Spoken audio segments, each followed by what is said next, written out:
13, verso de número 9.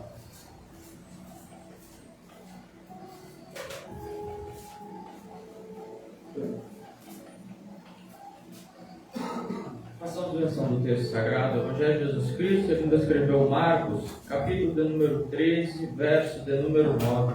Deveis estar de sobreaviso, sereis entregues aos tribunais e açoitados nas sinagogas, sereis levados à presença de governantes e reis, por minha causa, para lhes servir de testemunho. Primeiro, porém, o Evangelho deve ser pregado a todas as nações.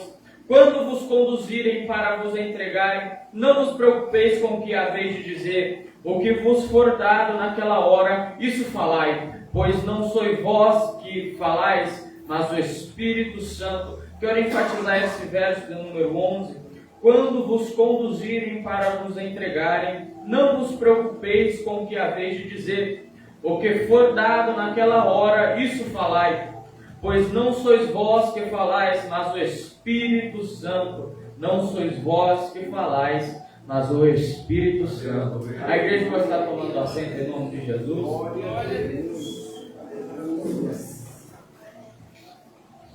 Eu agradeço a Deus por mais esta oportunidade de estar trazendo a palavra dele. Mas é como eu havia conversando com Deus no caminho, na minha casa. Pai, se for para mim falar alguma coisa que seja meu, eu não quero falar.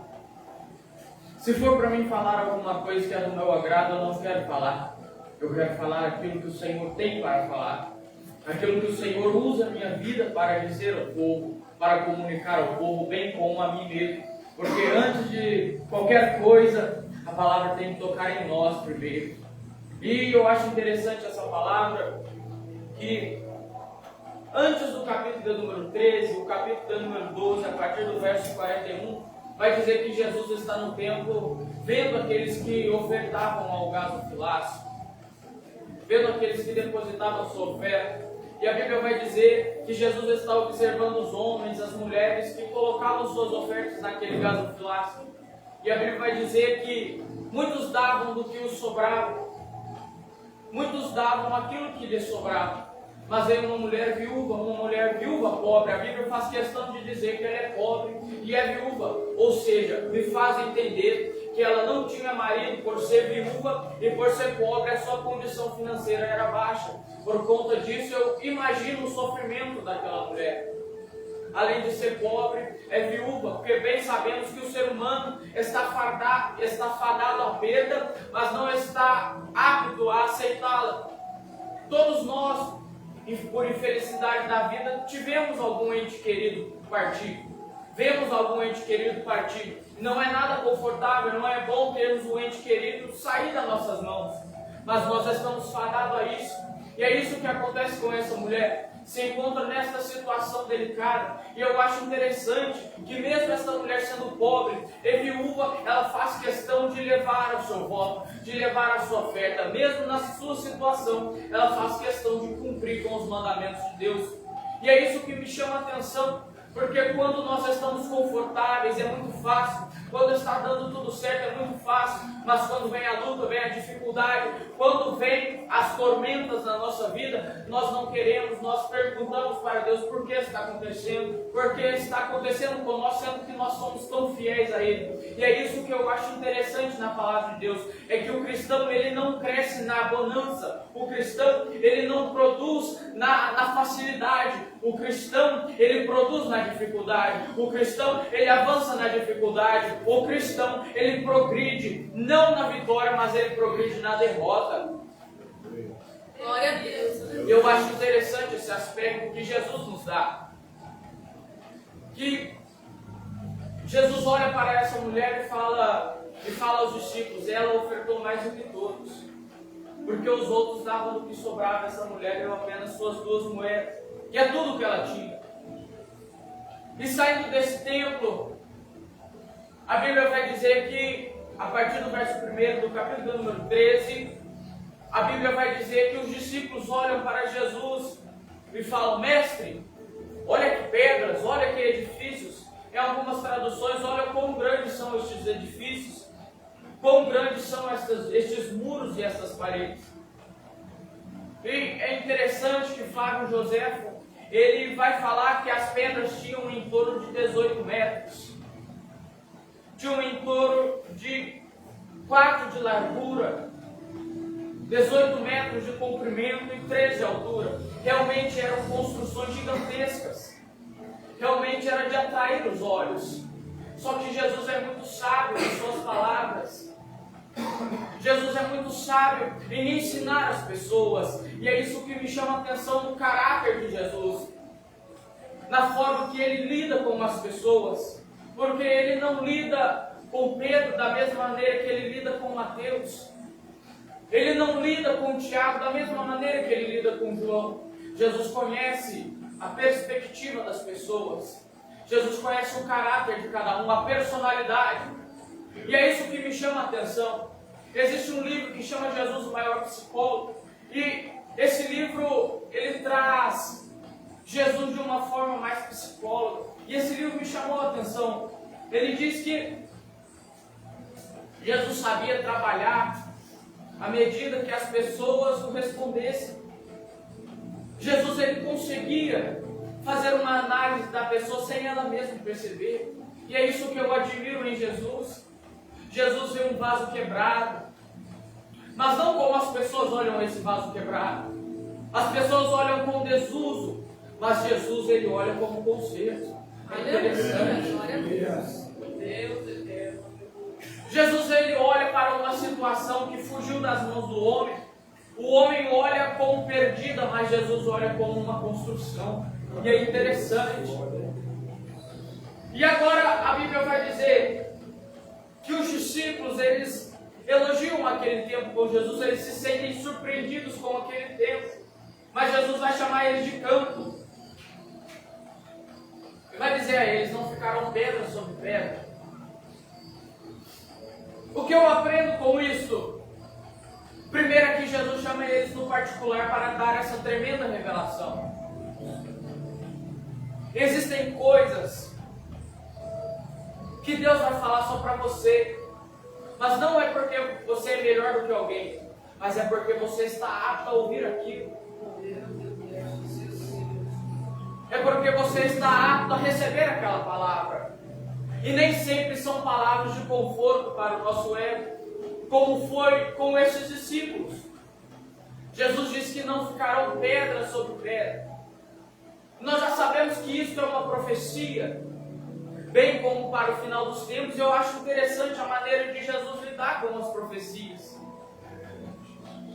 Certa feita Jesus vai falar, aquele templo vai ser destruído e em 3 dias ele se reerguerá. E a forma que Jesus lida com essa profecia, ele está falando dele. Porém, não entenderam naquele momento. Porém, neste contexto, Jesus não está falando da sua ressurreição. Jesus está falando por vir. Jesus está falando do que vai acontecer. E a partir do verso de número 13, ele vai falar que se assentou no Monte das Oliveiras e ali ele começou a ensinar os discípulos. Começou a contar o que havia de acontecer. E a partir do verso número 5, Jesus vai falar: cuidai para que ninguém vos engane, para que vocês não sejam enganados. Eu acho interessante nesse capítulo de número 13, é que Jesus vai nos ensinar sobre a autoridade da palavra. A autoridade que Ele nos dá através da palavra. E eu acho interessante que Jesus, o próprio Jesus fala: vocês terão autoridade para pisar em serpentes e escorpiões e toda a obra do mal. E eu não entendo porque tem crente, porque tem cristão que duvida do seu chamado, sendo que Jesus já disse que Ele nos daria autoridade. Aleluia. Glória a Deus. Glória a Deus. Eu acho lindo que Jesus, Ele nos diz que nós teríamos esta autoridade. Porém, Ele nos coloca debaixo de uma promessa. Ele nos faz uma promessa que está em Lucas, capítulo de número 24, verso de número 49, que é, põe para mim, por gentileza. Nós estamos debaixo de uma promessa Eu quero ser bem incisivo nessa palavra, porque eu quero entregar à igreja o que Deus me entregou em casa.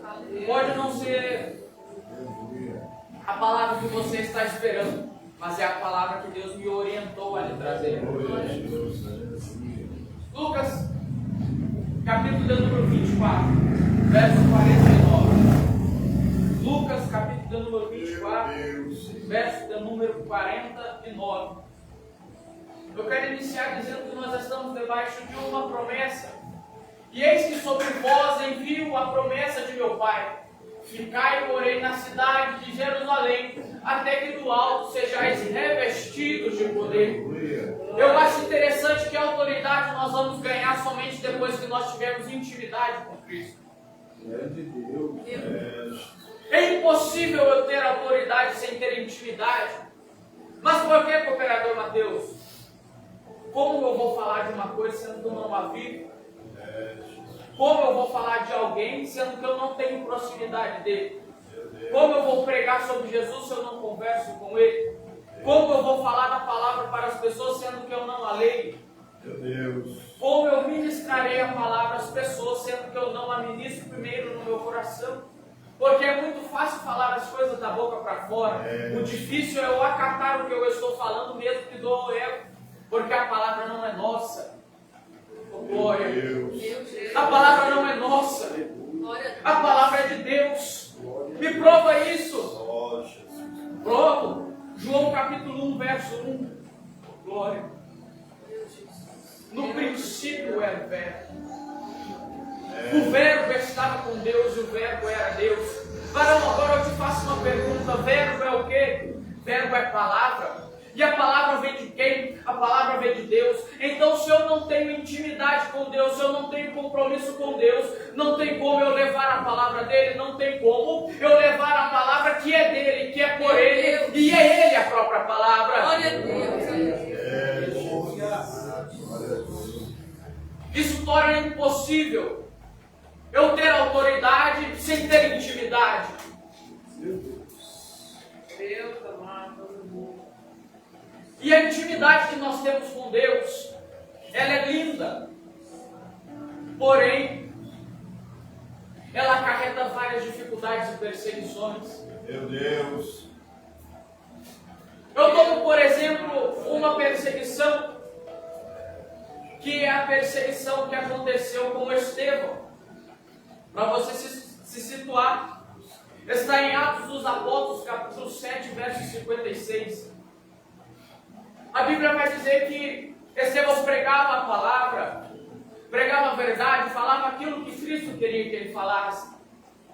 Porém, quem ouvia não queria receber, estava insatisfeito com essas palavras. E a Bíblia vai dizer que apedrejaram Estevão. Só que eu acho lindo é que quando nós temos a intimidade, seguido da autoridade, nós temos a visão do alto. Aleluia. Porque a Bíblia vai dizer que os caminhos do Senhor são mais altos que os nossos caminhos. Que os pensamentos de Deus são mais altos que os nossos pensamentos. Então, se eu tenho uma intimidade com Cristo, se eu tenho uma autoridade, logo eu tenho o pensamento de Deus. Não que eu me torne Deus, mas eu passo a ver as coisas da forma que Deus quer. Da maneira que Deus quer. E eu tomo, por exemplo, quando aconteceu de Moisés ficar de frente ao Mar Vermelho. No olhar humano não tinha como passar. No olhar humano era de um lado dificuldade, de um outro impossibilidade, e a frente era inviável. A única forma era ir para trás. Mas agora, quando eu tenho a intimidade, a autoridade, eu logo tenho uma visão do alto, glória. E quando você tem a visão do alto, você olha o mar na sua frente. Mas para os homens é apenas um mar intransponível. Mas quando eu tenho uma visão do alto, eu vejo esse mar se abrindo, glória. Eu vejo esse mar se abrindo. Aleluia, Jesus. Glória a Deus. E quando esse mar se abre, é resultado da minha intimidade com Deus. Meu Deus. São coisas que estão ligadas. Louvado seja, Senhor. Quando eu tenho intimidade com Deus, eu tenho a autoridade de levar a palavra dele para aqueles que necessitam, para aqueles que estão na sarjeta. E eu também tenho autoridade de pregar para aqueles que já conhecem a palavra. Meu Deus. Estevão não estava pregando para pessoas que não conheciam a palavra. E é isso que mais dói. Os fariseus conheciam a palavra. Os saduceus, os escribas, mestres da lei, conheciam a palavra. Mas conhecer a palavra é uma coisa. E ter a intimidade com o dono da palavra é outra. Do que me adianta ler a palavra sendo que eu não tenho intimidade com o dono dela? Com aquele que a inspirou? É impossível. E Estevão pregando a palavra resolve o apedrejar. Eu acho interessante que quando estão apedrejando Estevão, a Bíblia vai dizer que Estevão teve uma visão e viu Jesus ao lado direito do Pai. Glória. O que eu aprendo com isso é quando o cristão toma pedrada, quando o cristão passa por dificuldade, ele se aproxima mais de Cristo, ele se aproxima mais de Deus, a sua intimidade fica maior. Tanto é que o próprio Estevão, quando ele está tomando aquelas pedradas e tem aquela visão, ele diz: Senhor, a ti entrego o meu espírito. Tamanha é a intimidade. Quem nós vimos que usou estas mesmas palavras? Jesus. Meu Deus. Mas você pode se perguntar: como eu usarei as mesmas palavras de Jesus? Torno a dizer, nós estamos debaixo de mais uma promessa feita por Jesus. Ele diz: vocês farão milagres iguais aos meus e até mesmo maiores. Meu Jesus. Nós estamos debaixo de uma promessa. Mas cabe ao cristão receber essa promessa. Essa promessa, cabe ao cristão tomar posse dela. E eu vejo a apostasia do cristão em receber as promessas de Jesus hoje em dia. Hoje o cristão está selecionando as promessas: essa eu quero, essa não quero. No mundo tereis aflições, não quero. Deus é o dono do ouro e da prata, essa eu quero. Serei próspero na terra, quero. Meu Deus. Entra no teu quarto, fecha a porta em secreto, não quero. Eu quero ser conhecido. Meu Deus. Deus. Jesus. O cristão tem escolhido promessa. E partindo deste mesmo pensamento, eu vou localizar vocês neste momento. Marcos capítulo número 3, a partir do verso número 11. Nós tendo a intimidade com Deus, a autoridade e a visão do alto, nós vamos passar a falar aquilo que o Espírito quer. Porque a Bíblia vai frisar, este texto vai frisar, que não sois vós que falais, mas o Espírito Santo. Não sois vós que falais, mas o Espírito Santo. Ei, meu irmão, se você não recebeu essa palavra agora é porque você está dormindo. Não sois vós que falais, mas o Espírito Santo. Meu Deus. Glória a Deus. Aleluia. Santo é o nome de Jesus. Glorioso Senhor da glória. Meu Deus. Creio, meu Deus, do teu amor. Quando nós falamos pelo Espírito, Deus. nem sempre seremos bem recebidos por conta dessas palavras. E quando não somos bem recebidos por conta dessa palavra, Jesus, sabendo disso, Ele nos orienta. No capítulo de número 13, verso de número 13: sereis odiados de todos por causa do meu nome. Mas aqui Ele faz outra promessa: mas aquele que perseverar até o fim será salvo. Glória a Deus. Jesus, Ele não nos deixa só. Ele não nos deixa órfãos. Muito pelo contrário. Ele nos mostra o resultado da perseverança. Ele nos mostra o resultado da perseverança, que é a salvação. Se perseverarem até o fim, sereis salvos. E a própria Bíblia vai dizer que o dom gratuito de Deus para a humanidade é a salvação. Não existe prêmio maior que a salvação. Porque quando nós somos convencidos pelo Espírito,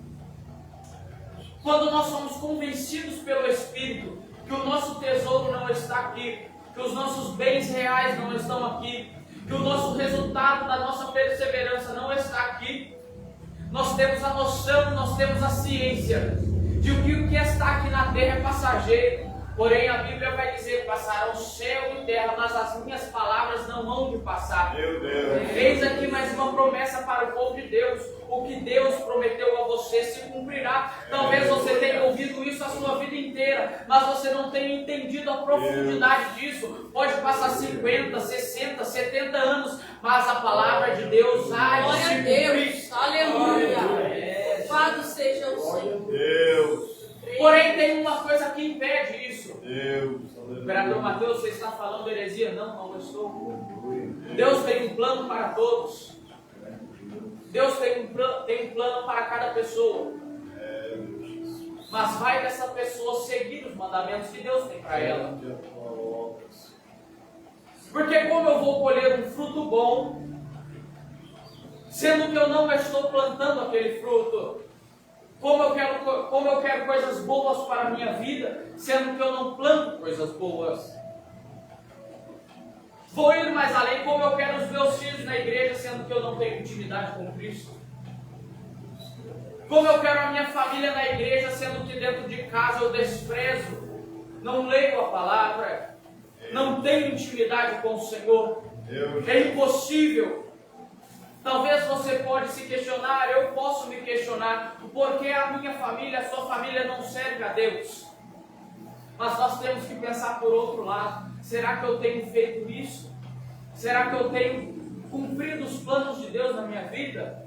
E aí entra outra questão, mesmo você cumprindo, mesmo você fazendo, mesmo você evangelizando, existem aqueles que não vão vir, existem aqueles que não vão acatar a palavra do Senhor. Meu Deus. Mas foi inútil a palavra? Não foi. Porque a nossa parte nós fazemos, nós levamos a palavra de Deus. Glória a Deus. Aleluia.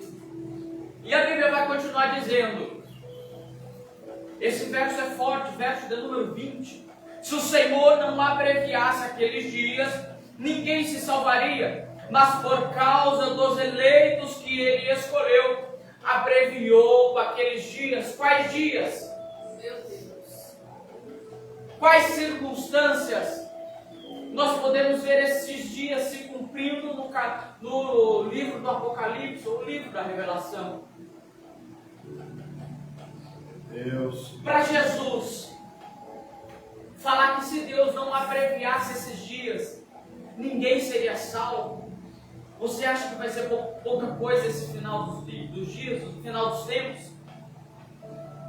Deus. Você acha que seria pouca coisa para Deus abreviar os dias? E Deus abreviando os dias, eu aprendo que a misericórdia dele cresce para com nós todos os dias. Glória a Deus.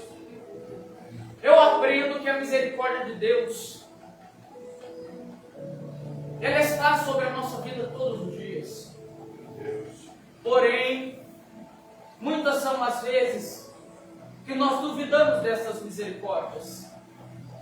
Eu acho interessante que a Bíblia vai dizer que a causa de não sermos consumidos são as tuas infinitas misericórdias. Glória a Deus. A causa de estarmos aqui nesta noite são as infinitas misericórdias do Senhor. A causa de estarmos bem na nossa casa, a nossa família estar bem, são as infinitas misericórdias do Senhor. Glória a Deus. E eu vejo que Deus é um Deus tão bom, porém também é um Deus muito justo.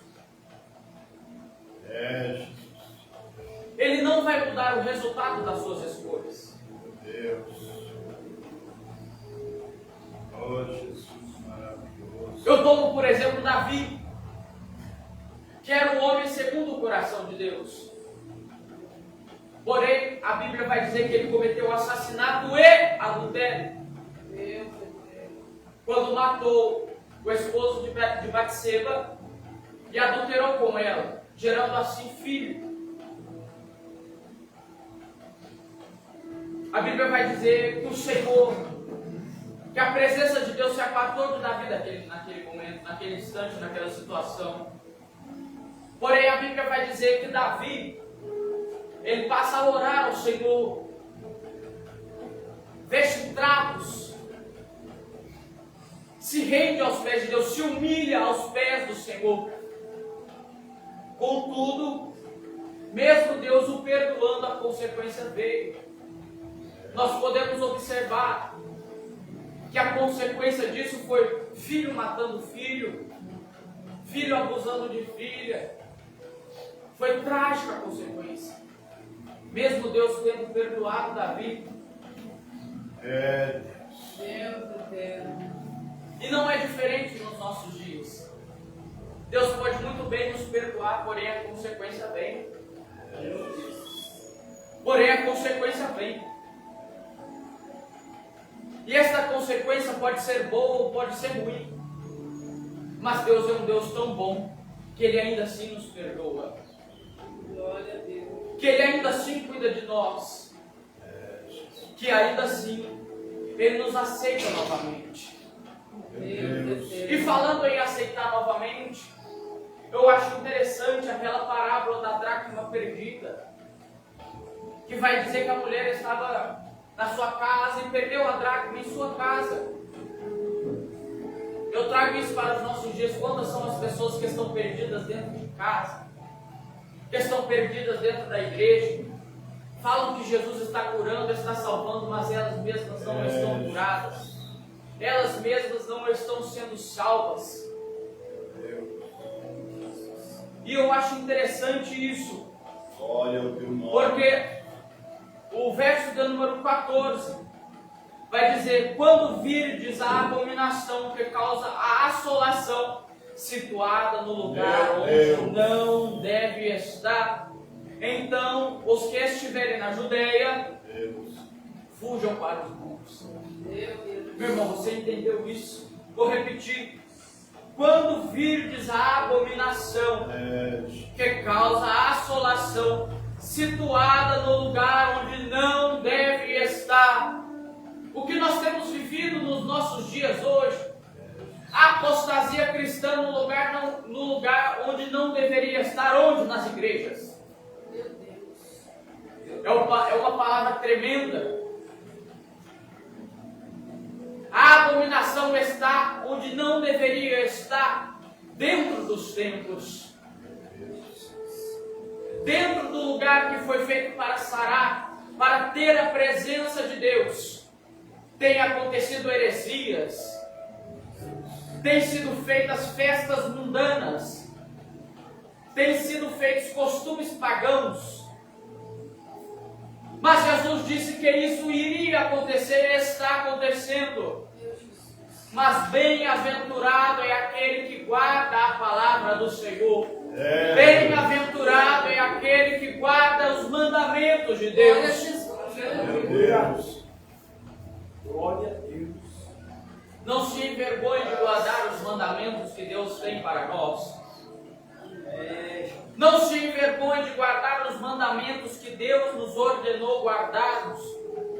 Porque quando nós seguimos um caminho, traçamos um plano que não é da vontade do Senhor, a tendência é dar errado. A tendência é não ir para frente. Mas você pode muito bem continuar nesse trajeto. Mas a própria Bíblia vai dizer que um abismo chama outro abismo. E o final, e a consequência, e o resultado do pecado é a morte. Meu Deus. O resultado de passar pela porta larga é a perdição. Mas eu acho interessante que nesse próprio capítulo que vai falar sobre as portas largas e estreitas, vai dizer que poucos são os que acham a porta estreita, poucos são os que passam por ela. Por quê? Porque tamanha dificuldade, porque tamanha é a dificuldade de se manter, de continuar na presença de Deus. E eu torno a repetir este texto, que se o Senhor não abreviasse aqueles dias, ninguém se salvaria. Ninguém se salvaria. É Jesus falando. Não sou eu. Jeová, Se Deus não abreviasse aqueles dias, ninguém se salvaria. O que eu aprendo com isso? Não existe pessoa forte. Não existe homem. Não existe mulher de aço. Existem servos fiéis ao Senhor. E por conta destes servos fiéis do Senhor, Ele tem estendido a misericórdia dele sobre a nossa vida, sobre esta nação. Você tem muito poder em suas mãos. Você tem muita autoridade em suas mãos. Cabe a você saber utilizá-la. Cabe a você saber como utilizá-la. Aleluia. E no verso de número 23 vai dizer: estai, pois, de sobreaviso, eu vos disse tudo de antemão. Eu vos disse tudo antes do tempo, antes de chegar, antes de acontecer. Reflita sobre isso, meu irmão, minha irmã. Reflita sobre isso, igreja. Jesus disse tudo isso antes de acontecer. Jesus amado. E Ele nos alerta que haveriam sinais que mostrariam o início do fim. Gritos, rumores de guerra, peste, fome, morte, filho mata pai, pai mata filho, nação contra nação. O início do fim, o princípio das dores. Oh, Jesus, maravilhoso. Damos graças, meu Senhor. Qual tem sido o nível de intimidade que nós temos para com o Senhor? Qual tem sido o nível de intimidade, de dedicação, de afinco que nós temos levado à obra de Deus? Nós temos levado a obra de Deus a sério, porque Jesus nos ensina isso.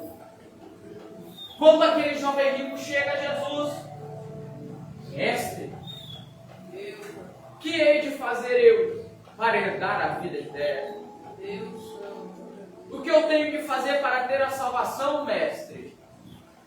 E eu acho interessante é que esse jovem, a Bíblia diz que desde a sua mocidade, ele conhecia os mandamentos, ele conhecia as leis, ele foi orientado a segui-las, orientado a conhecê-las e a estudá-las. Mas uma coisa é você estudar, uma coisa é você conhecer, e outra coisa é você acatar, outra coisa é você viver.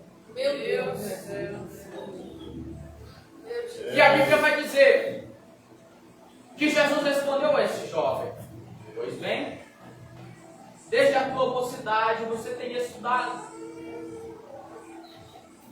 Desde a tua mocidade você tem tido contato com a Bíblia, com os estudos. Mas agora vá, vende tudo que tens e dê aos pobres, e aí terá um lugar no céu.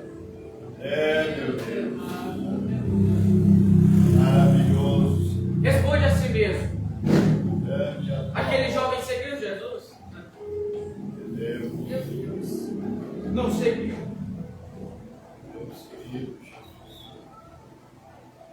Mas aí eu dou outro exemplo. Pedro, Tiago e João. A Bíblia diz que Jesus chegou até aqueles homens, pediu o barco deles emprestado para pregoar a palavra do Senhor. E quando Jesus concluiu, ele mandou-os ir a alto mar. E eles foram. E este texto é denominado de a pesca maravilhosa. Aqueles homens pescaram aqueles peixes. Porém, quando vão à praia, a Bíblia vai dizer que Jesus fala para eles: a partir de hoje, você será pescador de homens. Pescador de homens, oh glória. E a partir daquele momento, a vida daqueles homens foram transformadas de uma forma, de uma maneira, que largaram tudo que tinham, largaram tudo que possuíam para seguir a Jesus. Será que nós temos este nível de disposição? Será que nós temos este nível de disposição de largar tudo que temos para fazer a vontade de Deus? De abdicar de amizades, de vãs costumes, para fazer a vontade de Cristo? Deus amado. Fácil não é, simples não é, Glória. Mas tem um Glória. resultado, glória. Mas tem uma conclusão. E essa conclusão é o céu. E esse resultado é caminhar naquela mansão celestial que Jesus nos preparou. Eu agradeço a minha oportunidade em nome do Senhor Jesus Cristo.